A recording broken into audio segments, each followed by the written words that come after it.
Pour être protégé contre les cyberattaques, le meilleur moyen, c'est l'anticipation. C'est de prendre conscience que l'on va être attaqué et de s'y préparer à l'avance. Anticiper une attaque, c'est imaginer les différents scénarios qui peuvent s'exécuter et ensuite lister les actions à faire de manière à se protéger le plus rapidement possible face à cette attaque. Ce qui va faire que l'on va pouvoir se protéger efficacement contre une attaque, c'est le temps de réaction.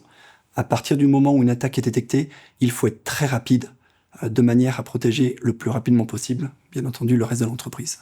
À partir du moment où une entreprise a anticipé une cyberattaque potentielle, à partir du moment où elle a les bons outils en place, si une attaque est détectée, au bout d'1 heure, par exemple, elle peut être stoppée et l'activité de l'entreprise continue normalement. Une entreprise qui n'a pas d'outils de cybersécurité en place, premièrement, elle va avoir du mal à détecter si elle est sous attaque. Si elle arrive quand même à détecter ça, ça va être très compliqué et très long de se remettre d'une telle attaque. Cela peut être pour une durée de 2 à 3 jours, voire à plusieurs semaines en fonction de la taille de l'entreprise et de la complexité de l'attaque. Lors d'une cyberattaque, il y a 2 types de conséquences.